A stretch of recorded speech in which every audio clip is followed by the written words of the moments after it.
اور نو سے سماجی دنیا تر ایک حمزے بالخصوص اور گلگت بلتستانی ایک بڑا کردار رکھنو ساتھ ساتھ انہیں سیاسی دنیا تر بالخصوص گلگت بلتستانی کے انسانی حقوق کو پامالی بین آدھی صفحہ اول انہیں کردار بٹی دونوں تو ویسے ہنی زمین جا ویسے کاکو سلطان وزیر تھے خوش آمدید تونس ایسے ساتھ ایسے دوموں ہوشو کو ہنو اشفاق ایڈوکیٹ نوجوان وکیل ہیومن رائٹ ایکٹیوسٹ ہنو لکھاری ہنو اور نسل کے ویسے ہنی زمین جا خوش آمدید تونس اچھا انہوں کو ایونٹ بنیادی طور جا چھپ لے لینے کی یکم نومبر 19 کے بیسے راؤنڈ کی بودک سیاسی جگ سے حادثات تھے نے فریب تھے نے بودک سے آزادی منایا تھے نے گلگت بلتستانی بے ای بدقسمت قوم انس کے سال دو دفعہ آزادی منایا تھا لیکن آزاد تین ہیں بھی نسنیا اسے نچے سے جو گئے دریا پورا انو پابند پہ انو بیس تو مرضی استعمال تو دمونس اسے بڑی جو بڑی مثال اسے ہنیو ماربل کے کیا ماربل کی ڈیویژنس بیس تو ماربل کا دمونس آنے ہیں نہیں اسے آزادی اے حوالہ جا اجو ٹھنگ اسو گچی جے قسم کی معلومات نہ بگو وجہ گینی یا اسو گچی سیاسی شعور نہ بگو وجہ گینی انو سے کہ بیک مفروضہ کرو ان دنیا رو بنے خصوص انے وطن رو بیس تو زندگی گزارتونس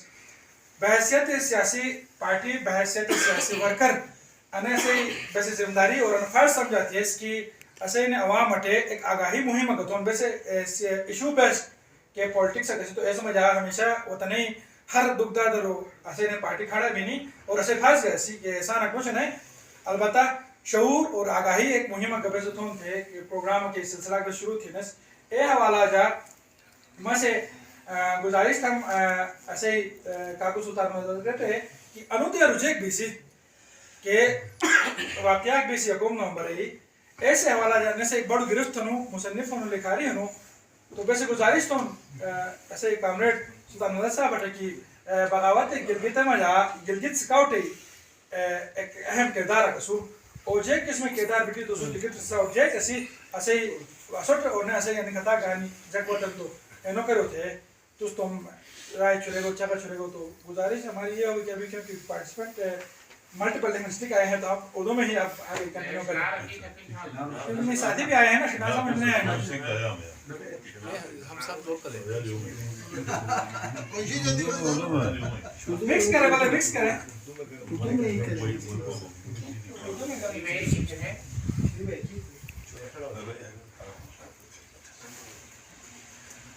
بسم اللہ الرحمن الرحیم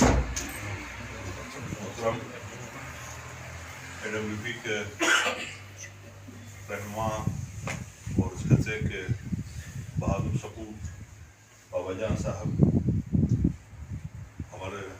بزرگ عمائدین نوجوان دوستوں میری بہنیں مائیں میں آپ سب کو آج کی اس ادھوری آزادی کے دن مبارکباد پیش کرنا چاہوں گا سب سے پہلے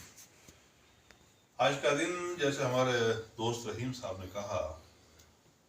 ایک عجیب سی کنفیوژن ہے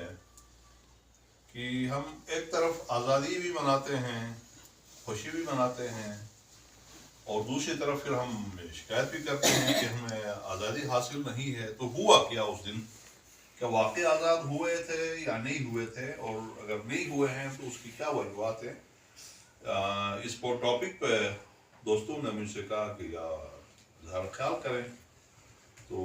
اپنی جو میری سمجھ ہے میں آپ کی سوچ آپ کے ساتھ شیئر کر سکتا ہوں اور اگر سوال جواب کوئی ہوا تو اس پہ بھی بیٹھ کے پھر ہم آپس میں بات چیت کریں گے ہمارے بہت سے بزرگ یہاں بیٹھے ہوئے ہیں ہمارے درمیان انہیں بے نفس نفیس پتہ ہے انہوں نے بھی اپنے بڑوں سے بھی سنا ہے خود بھی دیکھا ہے اور بہت سے بزرگ جو اب اس دنیا سے گزر چکے ہیں جو اس جنگ کے اندر شامل تھے ان کی زبانی تقریباً ہر گھر کے اندر یہ کہانی چلی ہے کہ کیا انہوں نے داستانیں رقم کی تھی بہادری کی بے سر و سامانی کے عالم میں نہ ان کے پاس ڈھنگ کا ہتھیار تھا نہ ان کے پاس کھانے کو روٹی تھی نہ ان کے پاس پیر میں جوتے تھے نہ ان کے پاس پہننے کو کپڑے تھے اس کے باوجود جا کے دیوسائی اور برزل کے ٹاپ پہ 14 فٹ کی برف کے اندر چل کے انہوں نے جا کے ایک بہت بڑے علاقے کو فتح کیا، لیکن اس تمام قربانی کے باوجود آج ان کی اولاد جو ہے وہ آزادی کے نعمتوں سے بہرامند نہیں ہے۔